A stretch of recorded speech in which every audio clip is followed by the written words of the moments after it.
Hello, everyone, fans, pundits, former players, current players, whoever might be watching the show. Welcome to this episode of Unloaded. I am with former Scotland captain and probably the richest man in Scotland, John Barclay, and former Lions and Irish back rower, Stephen Ferris, who is one haircut away from looking like myself and John Dobson. And speaking of John Dobson, he is joining us. Stormers head coach, a long-time listener. I think it's third time caller. Third time. Yep.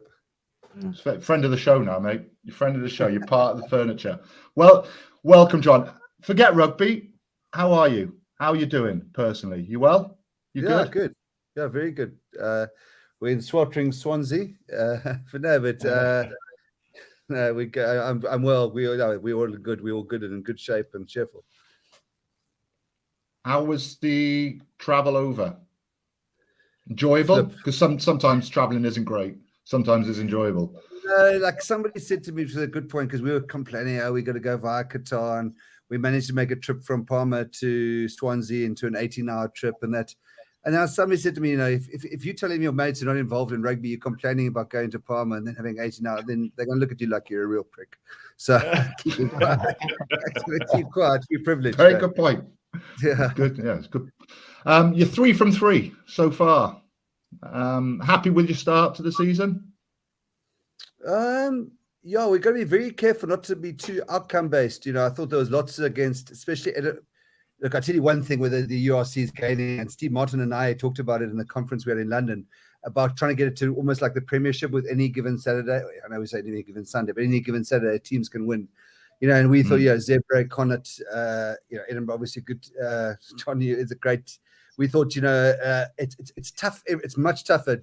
It's noticeably tougher every week this week than last. But I think we must be careful not to become too outcome based. Yeah, we scored 30-odd points, but cheap as at Edinburgh, we were on the canvas for a long time there. Zebra are going to beat some teams this season. I've got absolutely no question about that. And a lot of our process has been really poor. We managed to improve our discipline, but our breakdown, we haven't played much of the Stormers rugby that we got known to last year. I think our defense has been good, but no, I think we're way off where we need to be at the moment. You've got the Springboks players back in your squad. How's that changed the environment? Great to have them back in, or we haven't deployed all of them yet. I think we're going to be humane. They did a sort of Jules Verne. They went to Argentina, then Australia, then back to South Africa. So they got a lot of them got kids. So the ones with kids, I've sort of given a bit more time off. It was great to have Damien and Herschel and Salman in. The two big boys, Kitsov, Mahoba, Dweba. We'll get them out here sometime. I think either this week or next week, and that makes a lot. They mean a lot to our team. They do. I think that's the only benefit I can think of that has ever come from having kids in rugby. I can't think of any other benefit. You get back from training and you got to play with them. They cry in the night. You don't get proper sleeps. You're such a comedian, Shanks. He's a good form. Stevie's a bit down. He's getting over an illness. He was ill all last week, and he's still a bit ill now. He thinks he's got asthma, so he's not. He's not quite. He's not quite. What about your tour then? Go on then, Stevie. Come on, Shanks. John, tell me this. Just off the back of a winning season, and now you're into a new season. What's the approach been like this year compared to last? So obviously, like pre-season, did you change much? Is it very much the same routine? A lot of the same players, but was there a mindset change? Has there been a training change, or has it, as I said there, been pretty much the same? Yeah, I think look, last season, just before we played Treviso Benetton in the first game, we went into administration, which is obviously a dominant theme in English rugby at the moment, and that was a terrible period of uncertainty. Going into this season, we're still under administration, but at least we know what it looks like now. So that there's been a lot of security around the team that we sort of can compete in this competition, that we know what the administration, we know we haven't got much money, but at least we know what we've got and what we can spend. So that was enormous security. I think, listen, not being differential to you, Steve, we got lucky with the Bulls beating Leinster. So there was a healthy dollop of realism about what we achieved last year. But the key thing we're still working on now is we realize that teams aren't going to be as generous to us as they were in terms of kicking distance kicks onto sort of our sort of counter attack. So we know that most of the kicks are contestables now, and we've seen it in the first few weeks, and we've got some plans around that. But that's probably how we're trying to train. If we say how we're going to change technically, it will be around how to deal with contestables and that we can still strike from contestables rather than just sort of reset up, if that makes sense. But amazing energy, and what I didn't think we would have is depth, and we seem to have just some youngsters you might have seen on the weekend. This guy like Session Zulu and Hartzenberg, which has got some absolute tyros just come through. They're part of the under 20 group, and it's just so we're actually much better off than I thought we would be. You speak about depth there, John. Obviously, European rugby this year, new challenge. I think, like you say, then you're very honest about it. You probably surprised not only the rest of the league, but yourselves last year. In terms of Europe, how important is that depth going to be? Because, again, we're sort of every week we're talking about the South African teams are adapting and they're getting used to traveling the league. But you surely must be, on the one hand, extremely excited about Europe, but also an air of apprehension about the unknown. Yeah, I mean, I suppose similar to last year in terms of apprehension, John. But the thing which I admire sometimes about the other teams in the URC, and seldom, if ever, do they ever say, "Oh, we didn't have." Let's take a random example. We didn't have Blair Kinghorn. We didn't have Darcy Graham. Ollie Kebble was out for that week, or whatever. They never say that. They choose a team, they back it. If they get the result, great. If they don't, they deal with it. South African, our DNA, our mindset's very different. We sort of want to beat our chests, and I know Eben Etzebeth was out, or in our case, Damien Phillips didn't play, so that's why we lost. And we all trained around playing our best team every week, and this is all foreign to us. We're going to have to play 70% teams, or we're not going to make it in terms of depth, and we're going to have to realize we're probably going to lose more games than our supporters would like. So that is, I'm trying to educate. I'm not that I know about it. I'm very pleased with it, and also. There's this big craze in rugby, but you're not allowed to talk about rugby now unless you talk about the studies that Ben Darwin's done about cohesion in Australia. But at the same time, we can't play the same 9 and 10. In our case, Jantjies and Marnie Libbok the whole time. Then Libbok gets injured. We throw in Sasha, who hasn't played a game. So we're going to have to balance this the whole way through. I do think we are in a better position to do it than I thought we were going to do. But the South African. I know as soon as we lose a game, they're going to turn on us. So. Just to follow up a bit on that. I guess depth is about recruitment, and I think in years gone by we saw an exodus probably to Europe, and I think we're seeing a lot coming back. But obviously this week there's a few players moving back. Kishoff's moving to Ulster. Are you seeing a trend of players going one way? Are you seeing a lot of guys looking to go to Europe or to South Africa? I tell you what, Joe, it's a fair. I've been flipping about Kitsy, but he's downstairs now, and I'm going to grab him and find out what get him up here. Yeah, I've heard now from John Barclay going to Ulster. What's the story? No, but I think that's pretty accurate. But I think what's interesting now, just being in Wales now, 3 agents are ready today about guys wanting to come either in today's conversation, English players wanting to come to South Africa. First time I felt like we can compete. I think obviously what's going on in the English ecosystem is a factor, but the Springboks want to come back. They want to play in this tournament. It's much more attractive to them than Super Rugby. So we're having conversation with the player. We had a long conversation with Cheslin Colby, which a year ago would have been unthinkable conversation. It just fell over for some other reason. But no, I think that's the only thing that we've probably got to deal with in ourselves with other URC teams is the cap, because I think for us to go into Europe on such a cap is tricky. But we're in administration, so it's a bit like the guy without shoes standing outside the Gucci shop. But anyway, Last question before we let you go, John. How are you approaching these games, this little tour in Wales, any differently to you would with your home games in South Africa? Are you expecting a little more kick in, for instance? Is it more difficult to adapt to weather conditions? This is our first. It's really pouring down outside. So Wales, we're going to have to get used to these contestables. In terms of what we want out of the tour, this competition, as I say, it's so competitive now. We've got every point we can. We've got to go. I don't think, Steve, we're Ulster's best friends, having robbed them. Remember the TMO last year, and we've got to go there. We've got to go to Leinster. Don't start this again. He's just got over that. Jeez, oh. So No, we're going full metal jacket. It's just that we've got to learn about master our teams, but we've got to get used to this. There's these contestable kicks that are coming our way to stop our counter-attack. But I think we have some plans around that. Good, man. Well, I hope it goes well for you.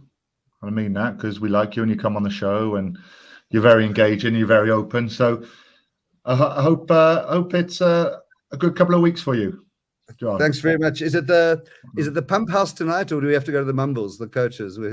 Mate, I stay away from Swansea.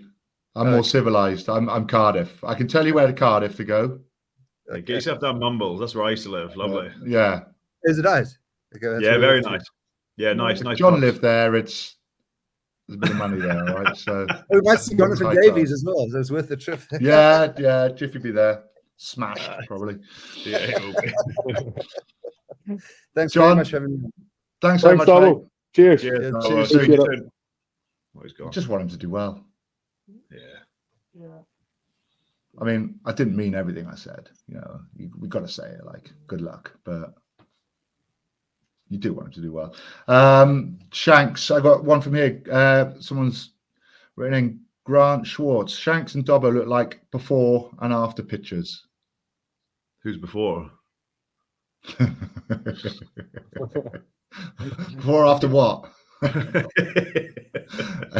some sort of hardcore marine course for 8 weeks. Some marathon training.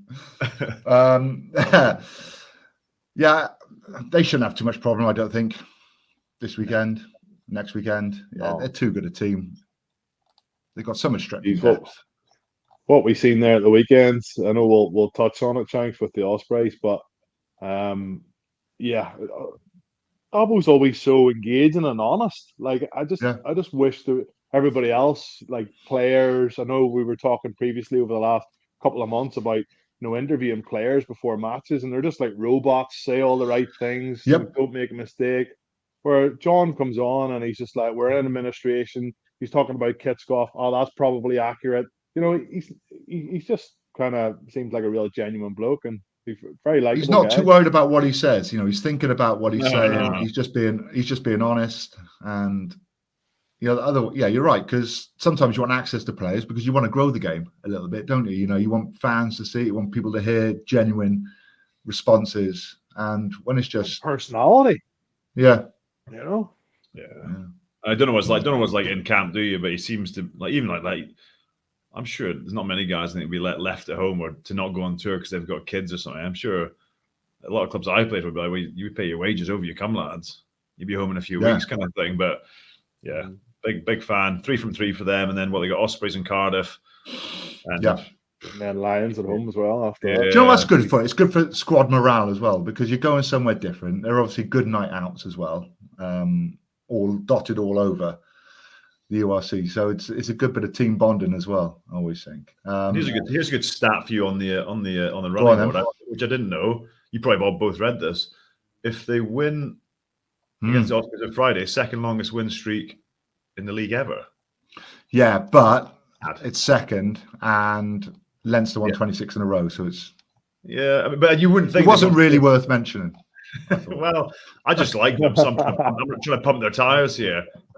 Yeah, no, I agree. Right, let's get on to a bit of weekend's chat. Leinster Sharks 54-34. Stevie, a little bit of a scare for Leinster. Do you think? Got a little bit worried, a bit like Benetton. There wasn't much quality. There wasn't much quality in round 4 across the majority of the teams, but there was lots of quality in this game. I thought both teams give it a go. Some real individual brilliance. Robbie Henshaw was incredible for Leinster. Gary Ringrose, when he came onto the wing for Leinster, was also quality. I think probably the Ringrose try before halftime and then the Porter try after halftime. But this is Johnny Sexton pulling the strings, just bumping off tackles. Ringrose just quality stepping and reaching for the line. Like, I thought he was absolutely electric. And there's Robbie Henshaw with a chip over the top. Don't see that often from him, do you? Subtle skills like that. But he's got him in his locker. He's usually like a bit of a Bosch merchant, but I think he's added a bit more to his game. Like, I love the game. I love the intensity, the physicality. Like Werner Koch on the wing, He is madman. A madman. Live Yeah. wire, scored a lovely try. All over the shop defensively. Yeah, all over. But he seems to like work his socks off to get back there and make like a scramble tackle. I thought it was just a game full of quality. I think. Do you think? Quick question, Stevie. Like, and you, John. People with long hair often look like they're doing more work because the hair's going everywhere in a ruck. And that's one of the reasons why Alex Popham kept it so long. I reckon. I reckon he got an extra. I reckon he got an extra. No, he wasn't lazy. Hibbard, Richard Hibbard as well. I reckon. Yeah, there's another one. Yeah, they got an extra 5-10 caps because of it. I reckon watching that was like watching Super 12 rugby back in the day, or when you watch Super Rugby. Just arguably, you can point to defence and poor quality defence in Leinster, shipping 30-odd points, but some of the quality of the try and. Like, just for both sides, the Abrams try, the Koch try is like try and defend it. You can argue that the mystery, but it's a dry ball, dry track. I thought the quality in both. I thought it was a great advert for the league in a weekend where it wasn't good. This is, forget the high take, beats one, goose step, kicks it back against the grain, outpaces Ringrose. I mean, it's a mental finish. Yeah, that's class. I love the way there was a Sharks fan standing right there where he scored, and he was just like, "Yeah, give me some love." Like it just jumped on him. Class. So it was a good game. The only concerning thing for Leinster is the Ryan Baird injury. I thought Johnny Sexton, he's been trolled through social media this week for giving it a wee bit too much of that to the referee, and always does though. Talking and he always does. But like, I think the Ryan Baird incident was justified. I think it was a Feli Fassi who came in and took him out. I think that easily could have been a red card. But the maestro Johnny Sexton had a brilliant game, and with a try to finish it off. Still got the acceleration, isn't he? Even though he's 36, maybe 37. Am I right in thinking that? 37. Yeah, he's a couple of months older than me. Yeah. You could still be playing, Steve. You should still be playing. 600 grand a year, no problem. We'll move on to Edinburgh versus the Lions. I thought this was going to be an epic game. I really did. I thought Edinburgh seemed to be in a good place. I thought they'd have their full attacking armory out there, and I thought they would score tries, but wasn't to be, John. I'm quite disappointed with Edinburgh, personally. I was super disappointed. We pumped their tires quite hard after after the South Africa trip. They lost 2, could have beat Bulls. Tough game against the Stormers. Probably didn't reflect the quality of performance in their 2 weeks over there. But then they were so flat, just so poor. Did the Lions come? I mean, Lions are obviously a much better team this year. But the one-on-ones they won, I thought Edinburgh looked flat. And Mike Blair's come out this week and said they're playing too much rugby. They're not playing on top of teams enough, and that's exactly right. They're obsessed with playing to shape, to structure. And then you look at someone like Darcy Graham. He doesn't stick to structure, and he's their best player at the moment. He's playing more. But they're allowed to because they're that good. They're the ones that can go off piece and go off script. But you're right. I think you need majority of the team to. Yeah, I just lacking a little bit of direction, maybe. But then I thought Lions were class. Like there's a few clips going around social media this week of Ruan Venter. But I didn't realize in the game he was 19, and he's smashing boys, run over boys. This is a quality try, which they scored. But across the board, like they didn't have a huge amount of ball, but they defended so well. 9 and 10 played really well. Kutsia played really well at fullback. Van Beek at centre. Again, like under 21 player of the year for South Africa. So strong. They were so physical. Really strong. Yeah. Oh, they didn't have a huge amount of opportunities, but I reckon they took just about every single one they had. Frank Horn, again, probably not watched him play a huge amount. And this is off the back of Edinburgh, 1912. We were sat right beside the coach's box, and they got Jacques Ferry, who's going absolutely berserk as a defense coach. But, Chituka, this is a quality try. It's poor defense maybe, but They were really on the front good, foot. and the way they won the game, kick through was quality as well. I thought. What I found with the Lions recently is that they just don't go away. You know, they're always in the game. It was the same against the Ospreys. Ospreys would score, the Lions would come back. They came back at Cardiff just before halftime, and you can't pull away from them. They're just. Well, this was it. That's from Shanks, 19-all. Yeah. Edinburgh attacked for about maybe 10, 15 phases, and Lions held the shape, and then you get that. 74 minutes in. And we spoke to Evan Monroy afterwards, and I was like, you could have almost forgiven them for saying, we won 2 on the road. We only won 2 away all year. We're in Edinburgh. We'll have a few beers. We'll be down the grass market. We'll go and see the castle. We'll do all that stuff. But it's been a good start. We're doing a good start, right. Yeah. But he was quality as well as a coach. He was really open, and you saw how much it meant. I think they were really impressive, given that they don't have a huge amount of household names for us anyway. Probably.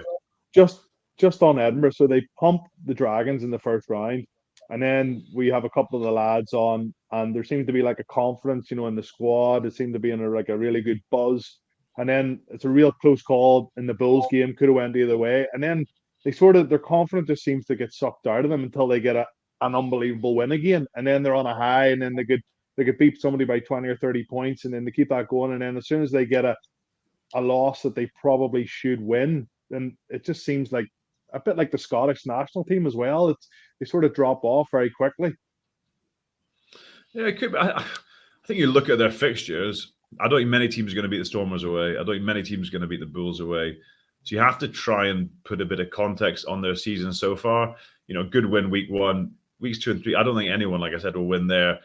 You should win Lions at home. Every week. If you want to be pushing for playoff positions, which is what the noise is, and I think the quality they've got, and for start of the season we thought they've got a nice squad and guys coming back, but I think now becomes with a truncated season now, it's like, well, actually you don't have a huge amount of time to make up for lost ground.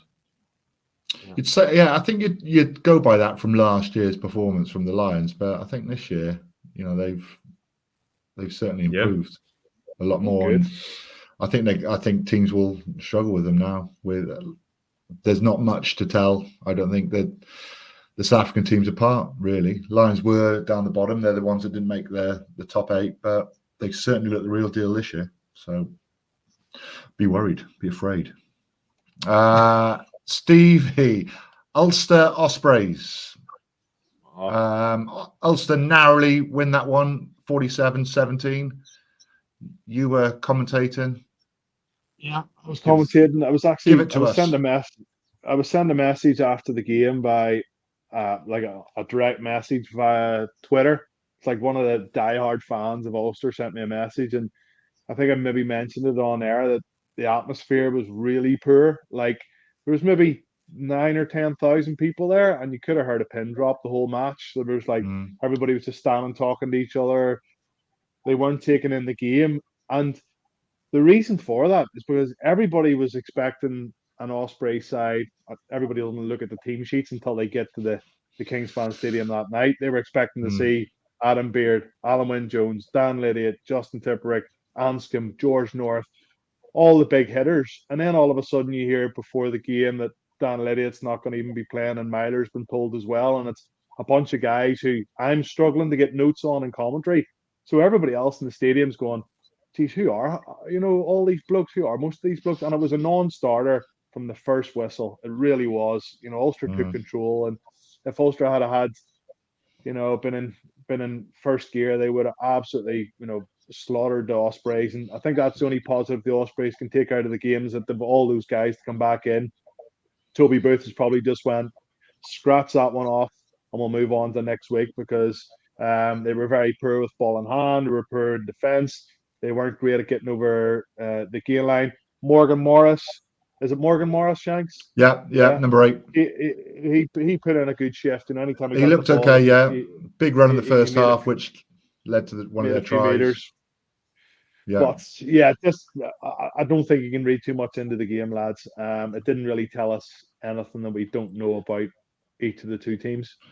No, they scored right in the last minute as well, which makes no odds because Ulster just switched off. The game was already won. The game was won basically. They were leading at halftime, but it was the try straight after halftime, like 1 minute in. Plosky try. Yeah, and you just, if there's something you can do, you can start big, can't you? If you're tired towards the end of the games or end of the half, end of the 80 minutes, that might naturally happen. But you've got to start games big, and you've got to start second halves big, and stay within teams. And that was it, completely gone.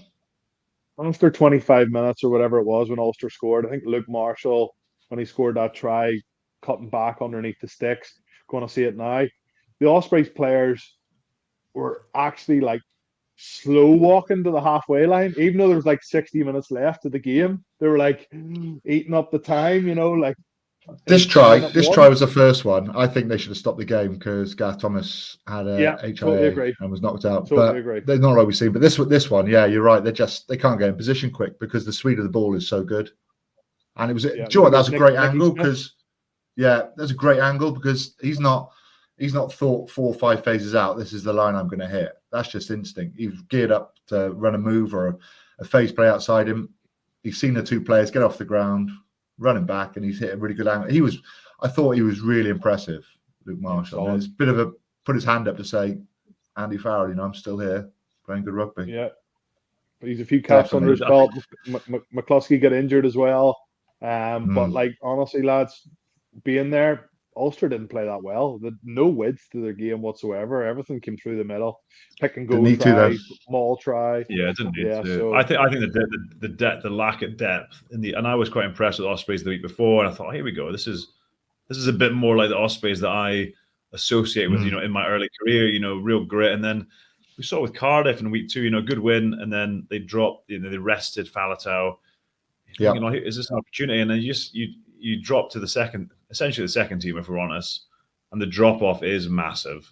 Like, I think, ridiculous. And then you say like Ulster didn't play well, but the likes of Leinster and Ulster can make changes like that and still compete really well. And there's not a big drop off. I think probably the Scottish teams are quite similar as well. As the Welsh teams, like when you get your full team out, it's good, but you don't get access to your full team because of injuries, other because of players can only play a certain amount of games if they're dual contracted. And that's the only way you're going to gain momentum, I think, for Welsh teams is to play your best 15 every single week and not rest players. But they're not in a position to do that. So players come in. I think that there's no level of strength. A slight difference between the Scottish and the Welsh. I think you're right, but I think the Scottish teams are starting to recruit more big name foreign players who are going to be there all year round, and I don't think you see a huge amount of that in Wales at the moment, probably because of budgets and finances. But I look at the Welsh teams now, and I look at them and think the only away games you're going to win will be a derby or Zebra. Yeah, that's and maybe not even Zebra now. Maybe not, but I can't see them going anywhere else and winning games. Anyway, let's move on to Glasgow Bulls. Glasgow up, Glasgow down, Glasgow up. Glasgow down, Glasgow up. They're up. Yeah. I don't know what to say. I think we called it, round 2, didn't we? Yeah. 0 1 week, hero the next, 0 the next. It's like, which Glasgow you're going to get at home, I think, most of the time. And it's going to be a big emotional reaction. But it's easy to do that. Have one big game. I thought the Bulls were poor. Like it looked like they'd been out for a few big nights out in Glasgow when they just looked lethargic and they didn't look defensive. They didn't have that kind of snarl which we associate with them at the start of the year, at the end of last year. Sorry, but Glasgow were good. They didn't have to work that hard for it. Much more physical. George Horn played well again at 9. Josh Mackay was back, played nice. He's not played this year, but this is the smallest guy on the pitch. And he scores from here. Yeah, well, stay on his feet, doesn't he?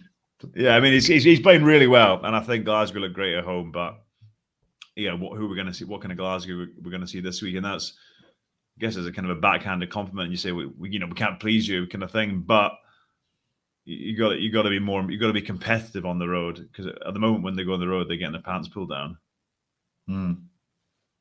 It's about you want to get in the top 8. Don't you? You want to qualify for the big European competitions. You want to get in the playoffs. So you need to pick up wins away. Home wins aren't going to be enough. But Dragons will take home wins. That's for sure. Scarlets versus Cardiff. I was there. It was a cracker, 16-10 to Cardiff. I thought it was going to be an amazing game because conditions were perfect, absolutely perfect. The pitch is amazing in Parker Scarlets. You had two teams that like playing with width, like playing with tempo, real attacking backlines, great back three, mobile packs. And no, it wasn't at all. A lot of kicking, a lot of pretty poor kicking. And it was a massive win for Cardiff because of what was going on off the field with Eggate. And as soon as you start losing and you don't put performances in, then it's just another excuse to people to start hammering you to get on your back. So they reacted really well to what's gone on with the team social and involved some eggs. And I managed to get some references in throughout the game, which was even better. But the eggs to start with, they had to bring it. Is that the story? They had to bring an egg each in their pocket, and you had to be able to show you had the egg at any given time. I'm not sure. Yeah, like a pink golf ball. You got to finish with one. But now there was the difference being really Cardiff took their opportunity. There was only one real clear opportunity for Cardiff, and they took it. And sometimes this happens. The ball falls on the floor, everyone stops. No one knows quite what's going on. It was a nice angle by Rhys Carey. Yeah, it's good. Offload was even better, I thought. You're talking about props who aren't that flexible, aren't that mobile, and he's managed to get his hands through, and he's managed to hear the call on the left-hand side, and Thomas Williams goes through. There was 2 tries that Scarlets couldn't convert, and they looked good when Kalamafomi, when Fafita and Lousy got on the front foot. If they didn't make any momentum, then it was really easy for Cardiff to defend. Well, it wasn't easy, but it was more simpler for them to defend. They weren't on the back foot. Line speed was good. And that was the biggest difference. There was a couple of carries from Kalamafomi. He gets them on the front foot, and then the Scarlets look good. I massively think they're missing Johnny Williams at 12. Yeah, he's been I good. thought for the first 3 games, he's looked good. He's looked powerful. He's given them a bit of a platform. He's obviously out with a calf, and they missed him hugely. And then there was the red card. When Scarlets had pressure on Cardiff, they scored with Johnny McNichol down to 14 men, and they get red carded from a clean out from Fafita. And I was watching that because when you do commentary, you're not always looking at the screen, aren't you? You're looking at the pitch as well. And from the view of the pitch, it looked like just a good clean out because you see someone coming in, you see him get wiped out, but it is bad. It's a bit like the Bundy Aki one. He's come from distance, his arms down by his side, and he's hit the top of Shane Lewis-Hughes' head. So he gets red carded. It ends up being 14 on 14 and advantage gone. And Cardiff dug it defensively. I did see. I followed it, and I saw a Fafita red card. I was following it on the website, and I thought my first thought was not that surprised. He plays on that edge, and he's had a few referred to TMOs, and I think that was a pretty lazy one more than anything. A bit sloppy in the clear up. They had poor discipline. 5 yellows and 1 red they've had so far. 4 games. And that's in their defense is all over the place. They need 15 on the pitch. But yeah, I just think I like the way he plays. He's brought a nice edge to, we can't say in week 1 and loud him and say, he's doing great. He's walloping people and absolutely, destroying people at rucks. But that you're going to sort of run that line, aren't you, with a player like that? Yeah, you are. Thomas Young was good again. Josh Turnbull was good. A couple of the more senior players stood up, which is good. So a good away win for Cardiff. I think they only won 1 away last year. Connacht, Munster, 20 points to 11. I think all 3 of us called it. New pitch being a factor. Munster in the hole, Steve. Oh, the worrying thing is, lads, they're actually getting worse every week. They're not getting any better. And it's like when you play golf too much. Reverse effect. I know they're missing a few lads, especially back 3, but this is Munster just all over the place. Fumble, absolutely smashed by Conor Oliver. Ball comes out the side. I know they recycle it here, but there just seems to be no. All the lads look lost. Like the players look lost on the pitch. So, like I remember Paul O'Connell when playing against Munster, and they'd lose their shape. All you'd hear was get around the corner, work hard, get around the corner, get a bit of width, reset, get everybody back on their feet, and then you go again. But like it just doesn't seem to be any of that. Dennis Buckley absolutely destroyed Keenan Knox in the scrum. Finlay Beelum as well. He got man of the match. He gave Dave Kilcoyne, the Irish international Munster loose head, a really difficult time as well in the scrum. Heffernan, the Connacht hooker, I don't think he gets enough credit. He's a really solid player. He just disrupted them at set piece, could tore into them, and it wasn't the more skillful side or the better coached team that won the match. It was just Connacht pitched up with a bit more attitude and a bit more aggression and physicality. Like Cardi missed a bag full of kicks at posts. The scoreline could have been a lot different, but Matt Hansen played well again, scored a nice try early on. We need him on the show. Result in scrum. We need him on the show. We want Matt Hansen on the show. He sounds like a good bloke. Stevie, Munster's attack hasn't been great. Now, Ben Healy's been at 10. Do you think selection was wrong? Joey Carberry should have started at 10? Given something else? Given a bit more creativity, maybe? Well, I hear that the only reason he was starting at 15, as we watched the Mac Hansen try, Hawkshaw was really good actually at 12, a former Leinster player. But I think Carberry was only playing there because of injuries. So like with Conway out, with Zebo out, with Keith Earls out, with Mike Healy gone, and Shane Daly away with the emerging Ireland team, then you're really running out of options. So obviously Joey Carberry's played fullback many times, can step in there. Ben Healy's had a run of games at 10. That's probably the only reason why he was playing there. But he didn't have a good game. Ben Healy didn't have a good game. The forwards got, a really hard time. Peter O'Mahony got injured there in the last play of the game nearly. Where do they go, lads? From looking from the outside in, John, like watching Munster consistently over this season, like how do they turn it around? It's hard, isn't it, with a new coach? I think you kind of summarise it pretty well. They look kind of clueless with the ball. It's not the DNA of Munster where you say revert to type and just going to expect them to grind you down. They've struggled this year. They've really, really struggled. But I also say you never kind of write Munster off, do you? There's a long way to go in the season. Connacht, they beat Zebra this year. It takes a couple of weeks to find a bit of form, doesn't it? Really, get a little bit of confidence. 2 good wins and you're back on the road. But they've got Bulls this weekend, and you expect to see maybe a bit of a reaction from the Bulls, but you'd also want to see a reaction from Munster. Right there on my list I'm looking at here, there's no mention of Benetton versus the Dragons, probably for a reason. Dragons so really bad, like after that Munster game, after that Sharks game, I know they lost against the Sharks, but they gave it a go and they tried, and there was energy there, and they looked like they wanted to work hard. I was really disappointed with them. Benetton have improved again. They're the real deal. No team's going to go there and get an easy win at all. They make you work so hard. The pitch looks so heavy as well, which I think they like. They don't mess around too much. They put the ball up in the air. Albanores, the 10. He's a new find for him. Seems to be doing excellent in attack and put him in the right areas. So 3 cheers for Benetton. Rants of the week. What have we got? Anything? I got one. Jeez. Well, you've heard already. I'm happy this week.